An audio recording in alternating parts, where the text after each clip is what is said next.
तो ये वीडियो है मुरारी बापू जी का, जो एक आराम कथाकार हैं और मेरे ख्याल है शायद वाल्मीकि कथा पर भी और शायद रामचरितमानस पे, दोनों पे वो बोलते हैं। काफ़ी फेमस हैं, प्रसिद्ध हैं, काफ़ी उम्र हो चुकी है उनकी। तो उनसे किसी ने सवाल पूछा कि भाई प्रेम क्या है, क्योंकि प्रेम एक ऐसी चीज है कि इसे अभी तक कोई ढंग से एक्सप्लेन नहीं कर पाया है। मतलब ऐसा इन लोगों को लगता है और भी कई सारे लोगों को ऐसा लगता है। तो पूछने वाले ने भी इसीलिए पूछा कि भाई एक ऐसा शब्द, जो शब्द तो है मगर उसका अर्थ नहीं है, ये कैसा शब्द है, ये एक कैसा विरोधाभास है। तो इनके वीडियो का लिंक आपको यहाँ ऊपर आई में भी मिल जाएगा और कमेंट बॉक्स में भी नीचे मिल जाएगा।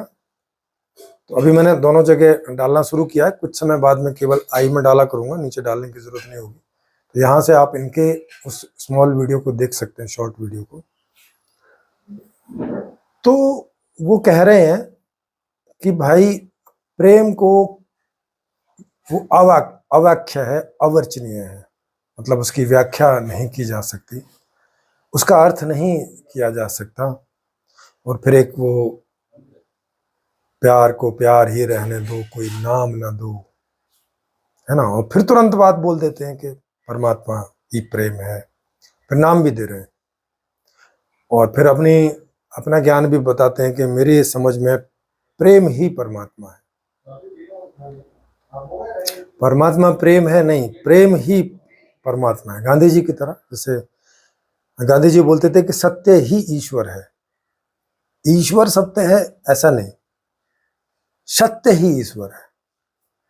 तो इनके सबके अपने अपने, जब कोई चीजों के सब लोग अपने अपने अर्थ बोलने लगते हैं तो भाषा में उस शब्द का जो अर्थ है वो अपना अर्थ खो देता है समाज में, और फिर लोग उसमें भ्रमित हो जाते हैं। क्योंकि ज्यादातर लोगों को स्कूल तो मिलता नहीं, कॉलेज तो मिलता नहीं। ज्यादातर लोग कैसे सीखते हैं? शब्दों को सुन के सीखते हैं। जैसे बचपन से हम कोई भी भाषा सीखते हैं तो वो सुनकर ही सीखते हैं। और अगर हमें कभी स्कूल में पढ़ने को ना मिले, किसी टीचर से पढ़ने को ना मिले, या हम स्वयं कोई अध्ययन ना करें किसी भाषा का, तो हमें कभी नहीं समझ में आएगा कि भाषा क्या चीज़ होती है, उसमें जो शब्दों का निर्माण किया जाता है वो किस आधार पर किया जाता है। और किसी भी शब्द का निर्माण बिना अर्थ के नहीं किया जाता, उसका कोई मतलब नहीं होता है। तो वही इन सब लोगों की समझ है, चाहे कबीर दास जी को ले लें, सूरदास जी को ले लें, और जैसे प्रेमानंद जी हैं, तो वो तो बोल ही चुके हैं कि वो स्कूल में कुछ खास पढ़े लिखे नहीं है, 2 4 6 क्लास से ज़्यादा उनकी कोई स्टडी नहीं है, ना संस्कृत की ना कुछ, सुनकर ही जो उन्होंने मान लिया है वही उनको पता है, उसी को वो बोलते रहते हैं, सारे जीवन से उसी बात को बोलते आए हैं। तो अब मुरारी बापू जी से या प्रेमानंद जी से या कबीरदास जी की परंपरा में चले जाओ तो अभी जो उनके संत होंगे उनसे, या किसी से भी पूछो कि प्रेम क्या है, तो समझ में नहीं आता इन लोगों को। दोहरी दोहरी बातें करने लगते हैं। पहले बोलते हैं कि अव्याख्या है और फिर व्याख्या शुरू कर देते हैं। पहले बोलते हैं अनिर्वचनीय है और फिर उसको बांचना शुरू कर देते हैं। समझ में नहीं आता कि ये इसको अनिर्वचनीय बोल रहे हैं, तो फिर इसके बारे में कोई वचन क्यों बोल रहे हैं? अव्याख्या बता रहे हैं तो फिर व्याख्या क्यों कर रहे हैं? कंफ्यूज्ड हैं पूरे, मतलब खुद बहुत बुरी तरह से भ्रमित है। अरे बड़ा आसान था, जिस भाषा का शब्द है उस भाषा की डिक्शनरी में जाओ और देख लो वहां क्या लिखा हुआ है। इतना कंफ्यूज होने की क्या जरूरत है? क्योंकि भाषा बनाई ही जाती है यूनिवर्सली, के उसमें जो अर्थ लिखे हैं उन्हीं को सब उन्हीं अर्थ में लें, तो हम आपस में उन शब्दों का सटीक उपयोग कर पाएंगे। फिर प्रेम का जो अर्थ होता होगा वही आप उसी अर्थ में आप बोलेंगे, दूसरा भी उसी अर्थ में लेगा। बाकी सारे लोग भी उसी अर्थ में लेंगे, दिक्कत खड़ी नहीं होगी, कंफ्यूजन नहीं होगा, भ्रम नहीं फैलेगा। लेकिन ये लोग डिक्शनरी को तो लेते नहीं, शब्द वहां से जरूर उठाएंगे, शब्द लेने की इनकी वहां से मजबूरी है, शब्द जरूर वहां से लेंगे, पर अर्थ लेने में कंजूसी कर जाते हैं। या तो कई लोग तो डिक्शनरी देखते ही नहीं, जहां सुन सुन के जो दिमाग में आ गया है, और चूंकि 10 जगह से 10 अर्थ सुने हैं, अब कंफ्यूज हो जाते हैं, पता ही नहीं चलता कि यार क्या बोले। अब रामचरितमानस में प्रेम का कुछ और अलग अर्थ होगा, वाल्मीकि रामायण में कुछ और होगा, महाभारत में कुछ और होगा, किसी ने कोई उस पर मूवी बनाई होगी, उसका कुछ और होगा, कबीरदास जी प्रेम का मतलब कुछ और ही बताएंगे, गांधी जी से पूछोगे कुछ और ही बोल रहे होंगे। अब भाई एक आदमी इन 10 लोगों के अर्थ सुनेगा तो भ्रमित होना उसका स्वाभाविक है बेचारे का। या मास पीपल जो है, मतलब जो मेजोरिटी में पीपल है, उनका तो भ्रमित होना पक्का है, क्योंकि उन्हें तो ना स्कूल मिलता, वो जाके बेचारे से किससे कंफर्म करें, ना उन्हें डिक्शनरी पता, ना उन्हें डिक्शनरी देखना आता, ऐसे ही सब चलता रहता है। जबकि सिंपल सा अर्थ है, आप डिक्शनरी में भी जाके देखेंगे तो भी वही मिलेगा जो मैं बता रहा हूं। प्रेम का मतलब होता है कि कोई दूसरा व्यक्ति जिसको हम प्रेम कर रहे हैं, तो उसको हम अच्छी अवस्था में ही हमेशा देखना चाहते हैं। जैसे उदाहरण के लिए माता पिता अपने बच्चे को प्रेम करते हैं, तो वो हमेशा यही चाहते रहते हैं कि बच्चे को कभी कोई दुख ना पैदा हो, उसे हमेशा सुख की ही अवस्था बनी रहे, और इसी के लिए वो माता पिता प्रयासरत रहते हैं अपनी ओर से कि बच्चे के पास कोई दुखद स्थिति ना हो जाए, उसको रोकने की प्रयास में लगे रहते हैं, और हमेशा उसे सुखद स्थिति ही रहे, ऐसा करने के प्रयास में ही वो पूरी व्यवस्था करते रहते हैं जो भी उनसे संभव होती है। अब यही प्रेम है कि जब जिस व्यक्ति का सुख और दुख हमारे लिए मतलब रखता हो, हमारे सुख दुख से उसका जुड़ा हुआ हो, कि अगर वो सुखी होगा तो हम सुखी होंगे, और वो दुखी होगा तो ऐसा देख के हम दुखी हो जाएंगे, तो ये जो अवस्था है, इसी को एक शब्द में बोला जाए तो प्रेम कहा जाता है। मैं कह सकता हूं कि मैं उस व्यक्ति को प्रेम करता हूं, या माता पिता अपने बच्चों को प्रेम करते हैं, या भाई बहन एक दूसरे को प्रेम करते हैं, या पति पत्नी एक दूसरे को प्रेम करते हैं, या मित्र एक दूसरे को प्रेम करते हैं, या पड़ोसी एक दूसरे को प्रेम करते हैं। कब? जब उन्हें उनके लिए दूसरे का दुख होता हो और दूसरे का सुख उनके लिए सुख होता हो, क्योंकि अब आदमी खुद को तो सुखी करना चाहेगा, दुखी करना चाहेगा नहीं, और दूसरे के सुख से सुखी होता है, दूसरे के दुख से दुखी होता है, तो वो व्यक्ति उसको भी सुखी करने का ही प्रयास करेगा, दुखों से बचाने का प्रयास करेगा। ये जो संबंध है इन दोनों का, इसकी ओर से कहा जाएगा कि ये उसे प्रेम करता है। और अगर उसका भी ऐसा ही है, वो भी इसे सुखी करना चाहता है और उसके दुखों को रोकना चाहता है, तो पारस्परिक एक दूसरे से प्रेम करते हैं। इस बात को प्रेम शब्द से कहा जाता है। ये इसकी व्याख्या भी है, ये इसका वाचन भी है, ये इसके लिए वचन भी है, यही सब कुछ है। सिंपल सा है, इसमें कोई कुछ भी कॉम्प्लिकेटेड है? आप बताओ, बहुत ही सिंपल सा है। लेकिन अब ये लोग कॉम्प्लिकेटेड कर देते हैं, खुद तो भ्रमित हैं, औरों को भ्रमित करते रहते हैं। कह रहे हैं कि प्रेम को कोई नाम ना दो, खुद ही बोल रहे हैं, पहले प्रेम बोल रहे हैं, प्रेम शब्द दिया तो है, फिर नाम नहीं देना होता तो बात ही नहीं खड़े होती, करते रहो कुछ भी बोलते रहो। जब आपने कुछ किया ऐसा बोलते रहो, हाँ ये वो है, बोले क्या है, बोले नाम ना दो, तो बिना नाम ही रहने दो, तो क्या किया, बोले वो किया, वो मतलब क्या, नाम ना दो। अब देखो कि पागलपन जैसी स्थिति हो जाएगी। तो इनकी पागलपन जैसी स्थिति से अभी बचाव भी भाषा के कारण हो रहा है। कम से कम भाषा ने तो एक प्रेम शब्द दे रखा है। नहीं तो इनकी हालत और भी खराब हो गई होती। अच्छा, फिर ये कह रहे हैं कि प्रेम ही परमात्मा है। प्रेम किस आधार से परमात्मा होगा बताओ? प्रेम एक भाव है, जैसे दूसरे भाव है। अब के बोलने लगे ये कुर्सी परमात्मा है, ये टेबल फैन परमात्मा है, ये घर परमात्मा है, ये कील परमात्मा है, ये लाइट परमात्मा है। इसका कोई मतलब है? भैया लाइट का जो अर्थ है वो क्यों नहीं लेते, कील का जो अर्थ है वो क्यों नहीं लेते, टेबल फैन का जो अर्थ है, कुर्सी का जो अर्थ है वो लेने में क्या समस्या है? क्यों कंफ्यूज हो रहे हो इतने, खुद में और औरों को कंफ्यूज कर रहे हो, क्यों, इसकी जरूरत क्या है? लेकिन इनको जरूरत है, क्योंकि अगर ये ऐसा नहीं करेंगे तो लोगों को ये ऐसा नहीं दिखा पाएंगे कि ये देखो, ये आदमी कुछ मैजिक टाइप का है, कुछ मस्मरिज्म टाइप का है, कुछ अव्याख्या है। मतलब वो इस बात से ऐसा बताना चाहते हैं कि चूंकि प्रेम अव्याख्या है और ये लोगों को प्रेम करते हैं, तो इनका जो व्यवहार है वो अव्याख्या है, ताकि उसकी कोई व्याख्या में ना जाए, उसे कोई चेक ना करे। और फिर उसे परमात्मा भी बोल देते ना, जरा भी शंका ना करिए, प्रेम ही परमात्मा है। मतलब इनसे पूछा, अच्छा आप प्रेम करते हो कि नहीं? बोले हाँ हम प्रेम करते हैं। मतलब आप ही परमात्मा हो। इनडायरेक्टली अपने आप को परमात्मा बताने के लिए समाज में और इस तरह का जाल ये लोग बुनते हैं।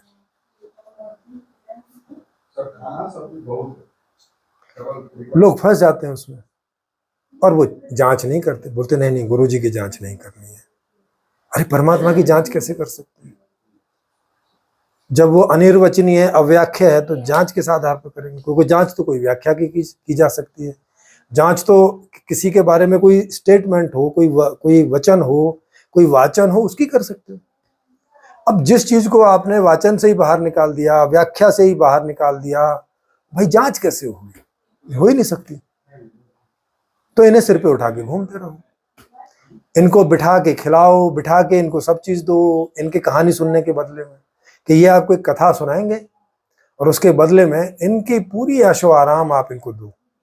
इनको जब पैसा चाहिए वो पैसा दान दो, अपना समय दान दो, इनकी सेवा में दान दो, इनको अगर कई लोग तो कथा करने के बदले पैसा लेते हैं, तो वो इनका मेहनताना इनको दो, और इनके घर को बढ़िया से चलाओ, बस जांचो ना इनको। जैसे एक डॉक्टर बोल रहा है कि मेरी जो चिकित्सा है भैया वो अव्याख्या है, अव्याख्या है। चिकित्सा जो शब्द है वो अव्याख्या है, इसकी व्याख्या नहीं हो सकती। चिकित्सा ही परमात्मा है। चिकित्सा कौन करता है जी? मैं करता हूं। आप ही परमात्मा हो। अब बोले जांचो नहीं, ये जांचने के परे है, ये व्याख्या के परे है। अब जाओ, वो जो दवाई दे दे सो लो और चले आओ। बीमार भी पड़ गए तो सोच लो कि आपके कर्म खराब थे इसलिए दवाई ने काम नहीं किया। नहीं तो दवाई तो परमात्मा ही थी, चिकित्सा तो परमात्मा ही थी। आप ही की गलती है कि उनने आप पे काम नहीं किया। डॉक्टर साहब तो एकदम, उनकी तो कोई गलती हो ही नहीं सकती है, क्योंकि वो तो व्याख्या से परे हैं। वो तो वचनीय से परे हैं, उनका तो वाचन ही नहीं हो सकता, अनिर्वचनीय है। आपको नहीं लगता कि ये कुछ उटपटांग जैसी बात है? जब द्वेष का वाचन हो सकता है, शत्रुता का वाचन हो सकता है, क्योंकि ये भी सब भाव ही है। जब प्रेम भी एक भाव है, शत्रुता भी एक भाव है, ये दोनों एक दूसरे के उल्टे भाव है ना। शत्रुता माने किसी के प्रति द्वेष का भाव रखना, और प्रेम यानी किसी के प्रति अनुराग का भाव रखना, समीपता का भाव रखना, राग का भाव रखना, है ना। राग और द्वेष, तो राग किसके साथ अटैच है? प्रेम के साथ। द्वेष किसके साथ अटैच है? शत्रुता के साथ। तो शत्रुता और प्रेम ये भाव है, और दोनों ही वचनीय हैं। ये शत्रुता को तो वचनीय मानते हैं, लेकिन प्रेम को नहीं। भाई क्यों? वो भी एक आपके एक स्थिति परिस्थिति, आपके एक प्रकार के व्यवहार, एक प्रकार की आपकी वृत्ति, आपके एक प्रकार का आपका भाव का ही वाचन है ना। उसे अनिर्वचनीय क्यों बोल रहे हो? करे नहीं, वो तो बस आंसुओं से टपकेगा। आंसू तो किसी को जाके 10 कान पे लगा, उससे भी आंसू निकल आते हैं। मतलब तो क्या बोलोगे? प्रेम में है वो। बच्चा बात बात पे रो देता है तो प्रेम कर रहा है आपको? अजीब सी बात है। आंसू तो प्रेम में भी गिर सकते हैं और दुख में भी गिर सकते हैं, दोनों में आंसू गिरते हैं। प्रेम के अतिरेक में भी गिरते हैं, दुख के अतिरेक में भी गिरते हैं। दर्द के अतिरेक में भी करते हैं। केवल आंसू से कैसे पता चलेगा कि ये प्रेम है? कि इसे कोई नाम ना दो। क्यों भाई, नाम देने में इतनी समस्या क्या हो रही है? परमात्मा को नाम दे सकते हो, प्रेम को नहीं। क्यों? ये कुर्सी को नाम दे सकते हो, आदमी को नाम दे सकते हो, पशुओं को नाम दे सकते हो, पेड़ पौधों को नाम दे सकते हो, ग्रह नक्षत्रों को नाम दे सकते हो, परमात्मा को भी नाम दे सकते हो, उसको भी कितने सारे नाम दिए हुए हैं। भैया प्रेम को नाम देने में क्यों नानी मर जा रही है? क्या समस्या है? समस्या बस एक ही है कि इनकी आजीविका इसी भ्रम पर टिकी हुई है। अगर ये क्लैरिटी हुई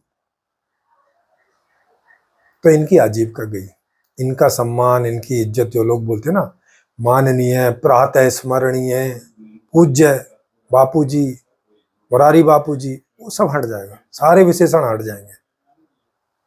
वो इसी भ्रम की वजह से बने हुए। आदमी को लगता है कि ये व्यक्ति ऐसी किसी चीज को जानता है जो अव्याख्या है, अनिर्वचनीय है। ऐसी कितना महान व्यक्ति होगा, कितना अव्याख्यायित व्यक्ति होगा जो ऐसी चीज को जानता है कि जिसकी व्याख्या ही नहीं हो सकती। चलो बताओ, मतलब ये ऐसे जैसे एक कोई रोटी पचाने वाला हो, कुक हो, है ना, खानसामा होते हैं ना जो भोजन बनाते हैं, वो बोले कि भोजन एक अनिर्वचनीय चीज है, अव्याख्यायी चीज है, तो फिर उसके नाम के भी पहले लोग लगाना शुरू कर देंगे, प्रातः स्मरणीय, खानसामा फलाने फलाने, आदरणीय खानसामा फलाने फलाने।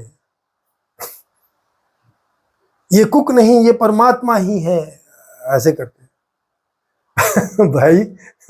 और फिर उसकी पूजा शुरू हो जाएगी, और फिर वो जो बकवास करेगा लोग मान ले, जो भी खाने को दे दे, कड़वा भी लगेगा तब भी बोलेंगे आ हा क्या बात है, हमें ही कड़वा लग रहा है, हमारी ही गलती होगी, इनने तो बहुत ही बढ़िया बनाया होगा, हमारे में ही कमी है कि हमें ये स्वाद नहीं लग रही है चीज।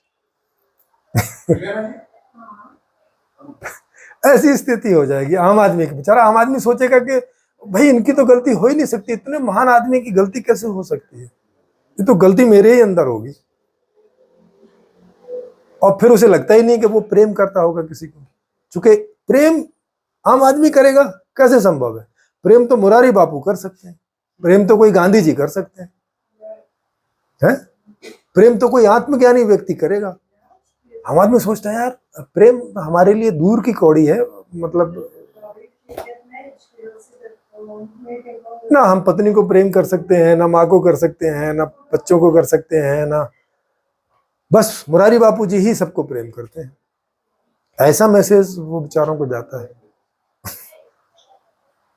कितने भ्रम का और कितने इन्फीरियरिटी कॉम्प्लेक्स का शिकार आम आदमी हो जाता है। इसीलिए इन कथावाचकों को जितने भी लोग सुनते हैं सीरियसली, उनको आप जाके देखो, बहुत इन्फीरियरिटी का शिकार रहते हैं,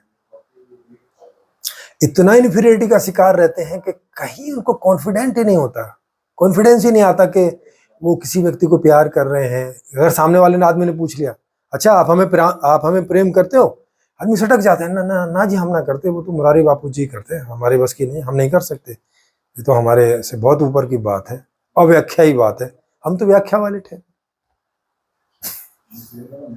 आदमी घबरा जाता है बेचारा। हाँ, शत्रुता की बात करो तुरंत बोलता है हाँ, दूसरे को बोल देता तू मेरा शत्रु है, तुरंत बोल देता है, तुरंत व्याख्या कर देता है। दूसरा कोई बोले मैं तुम्हें प्रेम करता हूँ, नहीं व्याख्या करता, बोलते हाँ तुम कैसे कर सकते हो। जैसे पत्नी पति को बोले कि मैं तुम्हें प्रेम करती हूँ, बोलेगा पागल है, प्रेम तो मुरारी बापू करते, तू कैसे कर सकती है, तेरी क्या औकात। या पति बोले पत्नी को कि मैं तुम्हें बहुत प्रेम करता हूँ, बोलते पागल हुए हो, मुझे प्रेम तो मुरारी बापू करते हैं, तुम्हारी क्या औकात के तुम प्रेम करोगे, ये व्याख्यायी चीज है, तुम क्या जानो व्याख्या क्या चीज होती है, अनिर्वचनीय क्या चीज होती है। तो मांडू पांडु आदमी, उसका पिता उसको बोले अरे बेटा 60-70 साल का पिता है जो अपनी पुत्री को जो 20-30 साल की बोल रहा है मैं तुम्हें बहुत प्रेम करता हूँ, बोले कैसी बात कर रहे हो, तुम कैसे प्रेम कर सकते हो, प्रेम तो मुरारी बापू करते हैं। वो सोचेंगे हैं वो करते हैं, मतलब वो कैसे करते हैं, क्योंकि वो अव्याख्या है, वो पता इनको कुछ भी नहीं है कि मुरारी बापू भी क्या करते हैं ना। फिर बोलेंगे क्या करते हैं वो, आपको क्या प्रेम करते हैं, ये अव्याख्या है, इसको बताया नहीं जा सकता। बताओ, इसको बोला नहीं जा सकता, इसके बारे में वर्चन नहीं किया जा सकता। वो भी कंफ्यूज, ये भी कंफ्यूज, और अब बेचारा वो पिता और पति भी कंफ्यूज, या वो पत्नी भी कंफ्यूज कि भाई सोचते हैं अरे चल छोड़ो यार, कोई होगा प्रेम ऐसा जिसकी व्याख्या नहीं हो सकती, किस काम का, जिसे हम समझ नहीं सकते, जिसे हम कर नहीं सकते। बोलने के ऐसे बस महसूस किया जा सकता है। कैसे पता चलेगा जो महसूस कर रहे हो वो प्रेम है, जब उसका कोई नाम ही नहीं है? क्या पता वो टुट पुट ऐसा कुछ हो, जो आप महसूस कर रहे हो वो टुट पुट हो, तो कैसे पता चलेगा कि ये प्रेम की बात है? कोई उसकी कोई व्याख्या से समझोगे ना, कि उसकी कोई कहीं व्याख्या हो रखी है कि भाई ये सिम्टम्स होंगे, ये लक्षण होंगे तो इस नाम से कहे जाएंगे, कि ये शत्रुता के नाम से कहे जाएंगे, ये प्रेम के नाम से कहे जाएंगे, ये द्वेष के नाम से कहे जाएंगे, ये संकीर्णता के नाम से कहे जाएंगे, ये विस्तीर्णता के नाम से कहे जाएंगे। हर चीज के कोई शब्द है तो उसका अर्थ है, उसी से हम पहचानते भी हैं। कि वैसा वैसा कहीं होते हुए देखते हैं तो बोल देते हैं कि ये इसका शत्रु है या ये इसका प्रेमी है। दो लोग आपस में जा रहे हैं, बड़ा ही ऐसा प्रेमपूर्ण व्यवहार कर रहे हैं जैसा कि वर्णित है, अवर्णित नहीं, जैसा वर्णित है, जिसका वर्णन है, तो हमने वो पढ़ा हुआ है, सुना हुआ है, समझा हुआ है, तो हम देखते हैं हाँ देखो कितना प्रेम एक दूसरे से करते हैं लोग, तभी बोलेंगे ना। नहीं तो कैसे बोलेंगे, हमें पता ही नहीं है कि प्रेम क्या है, प्रेम का अर्थ क्या है, अवर्णनीय है, फिर कैसे बोलेंगे कि ये दो लोग आपस में अभी जो कर रहे हैं ये प्रेम है या क्या है? मौन हो जाएंगे। कोई पूछेगा या अपने अंदर ही सवाल उठेगा, भाई ये लोग क्या कर रहे हैं आपस में, बोले मौन, बोले अवर्णनीय, और फिर थोड़ी देर बाद अरे ये तो परमात्मा है। देख रहे हो आप क्या स्थिति है इन लोगों की? 1 मिनट के अंदर ही इतने विरोधाभासी स्टेटमेंट।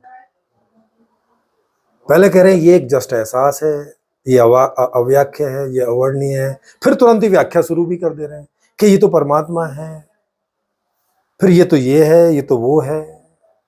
अरे भैया, प्रेम का अर्थ डिक्शनरी में सीधा सीधा शब्दकोश में लिखा हुआ है, वहां देख लो, वही है बस, और कुछ नहीं है, उतना सही है। आई होप आपको ये बात समझ में आई होगी, और आप भी इन सब चीजों से भ्रमित होने से बचे रहेंगे अगर इन चीजों को समझेंगे। नहीं तो लोग भ्रमित हो ही रहे हैं, सब कर ही रहे हैं ऐसे ही। हर चीज को इन्होंने परमात्मा को अनिवर्चनीय बना रखा है, प्रेम को अनिवर्चनीय बना रखा है, ध्यान को अनिवर्चनीय बना रखा है, अनुभवों को अनिवर्चनीय बना रखा। फिर भाई ये जो तुम बोल रहे हो, फिर ये बोल किस बारे में रहे? आलतू फालतू है वही। आपको जो अनुभव हुए हैं जीवन में अब तक, उन्हीं के बारे में बोल रहे हो या कुछ ऐसे हवाई बात कर रहे हो? शत्रुता का अनुभव है, उसी अनुभव के बारे में बोल रहे हो। द्वेष का अनुभव है, उसी अनुभव के बारे में बोल रहे हो। मित्रता का अनुभव है, उसी अनुभव के बारे में बोल रहे हो, या कोई और चीज के बारे में बोल रहे हो? अनुभव के बारे में ही तो बोल रहे हो, जितना सारा बोल रहे हो। केला मीठा है, ये अनुभव के बारे में ही तो कह रहे हो कि आपको केला खाया तो मीठा लगा, नमक खाया तो नमकीन लगा। उसी अनुभव को बता रहे हो ना सामने वाले को कि ये नमकीन है, ये मीठी है, ये खट्टी है, ये तीखी है, ये अच्छी है, ये बुरी है। अपने अनुभव के बारे में ही तो बता रहे हो, कोई और चीज थोड़ी बता रहे हो। तो प्रेम भी आप ही का अनुभव है, फिर उसके बारे में बताने में कैसे अनिवर्चनीय हो जाता है, कैसे अवर्णनीय हो जाता है, कैसे अव्याख्या हो जाता है, कैसे हो जाता है? आई होप इस बारे में आप कुछ सोचेंगे, समझेंगे, और नीचे इस अनिर्वचनीय अव्याख्या चीज के बारे में कमेंट करेंगे। अव्याख्या लिख के नहीं छोड़ देंगे जी। किसी को लगा हो मैंने गलत समीक्षा की है तो हमेशा की तरह नीचे मेरा नंबर रहता है, उस नंबर पे आप इस विषय पर चर्चा करने आमंत्रित हैं। आप भी, मुरारी बापू जी भी आना चाहें, वो भी, जो भी कोई उनके अनुयायी, उनको मानने वाले, उनके समर्थक, कोई भी जो है इस बारे में चर्चा में हमेशा ही यहाँ पे आमंत्रित है, प्रेम से आमंत्रित है, और वचनीय वाले प्रेम से, अनिर्वचनीय वाले प्रेम से नहीं जी।